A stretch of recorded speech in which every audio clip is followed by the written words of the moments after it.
Number 10, the Russian Tsvetnaya Bolonka. It's probably bad that I have some Russian in my ancestry, and I had to look up how this breed's name is pronounced. The Russian Tsvetnaya Bolonka translates to Russian-colored lapdog. That's a very good description because they do come in many colors, and they were bred to be the perfect apartment lapdog. Russia has never been very keen on toy breeds because of the harsh environment and demand for working breeds. But when Nikita Khrushchev came into power in the 1960s, the restrictions on toy breeds were somewhat lifted and demand for tiny lapdogs rose. They began breeding dogs that were in Russia at the time, such as the Maltese, the Bichon Frise, Shih Tzu, Bolognese, and the Pekingese and Toy Poodles. The looping curls the breed was in response to the scarcity and necessity of clean water and fine shampoos at the time in the communist state. Bolonka became even more popular after the fall of the Iron Curtain in 1991 and has become known as the dog of the 21st century. The Russian Tsvetnaya Bolonka is 11 inches when measured at the withers and weighs 6 to 9 pounds. They are very sweet, intelligent, and very friendly if raised properly. They love to please their owners and are independent for a toy breed. They are a great apartment dog for those who need a hypoallergenic dog. Number 9, the Lagotto Romagnolo. This is another breed I've talked about before, so I'm just going to breeze through this too.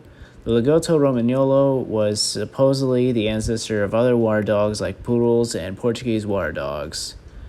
But when the marshlands were drained, the Lagotto had to find new work.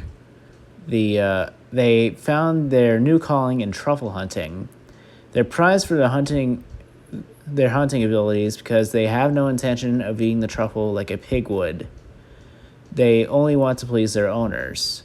Males are 17 to 19 inches at the withers and weigh 28.5 to 35 pounds. Females are 16 to 18 inches at the withers and weigh 24 to 31 pounds. They're increasingly becoming more popular, however, they're pretty energetic and they have a tendency to dig. But if you need a hypoallergenic dog and you want to try truffle hunting, check out this breed. Number 8, the Irish Water Spaniel. Considered the largest of the Spaniels, the Irish Water Spaniel is known for its rat tail, literally a tail, not a hairdo, and its curly coat. Originally, there were two different strains of Water Spaniels in Ireland, the North Country and the South Country. These two eventually became one, the Irish Water Spaniel. The breed became renowned for its ability to work in the cold waters of the North Sea. They eventually made their way to America, and in 1875, they became the third most popular sporting breed. Today, they are the 165th most popular breed in America, and they're your 8th most popular hypoallergenic dog breed. Just working that back in there, this is your list. Males are 22 to 24 inches at the withers and weigh 55 to 68 pounds. Females are 21 to 23 inches at the withers and weigh 45 to 58 pounds. Like other sporting breeds, they're energetic, playful, loving, and eager to please. If you have dog allergies but want to shoot waterfowl, try the Irish Water Spaniel. Number 7, the Corded Poodle.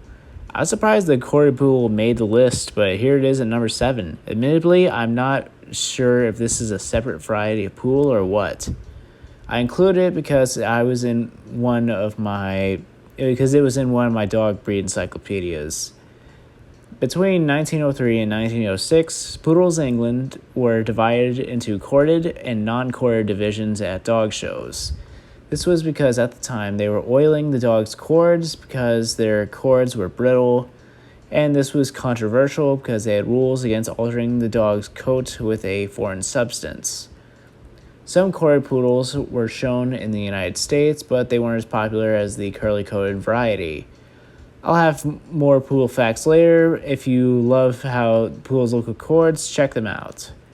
Number 6, the Toy Poodle. Eventually, the standard poodle fell into a different crowd other than duck hunters. They became well associated with the aristocratic for their abilities as lapdogs. They bred down the standard into the miniature, And once they became more popular in America, the Toy Poodle was created. Because of their tiny size, they are very alert and always aware of their surroundings. They make excellent watchdogs, and they might try being a guard dog, even though they aren't big enough to be successful at it. The Toy Poodle is to be no more than 10 inches at the withers and weighs 4 to 6 pounds. They share a lot in common with its larger varieties, and they are loved by city dwellers for their portable size. They also don't drool very often, so this is a good dog for someone with that kind of allergy too. Come back tomorrow.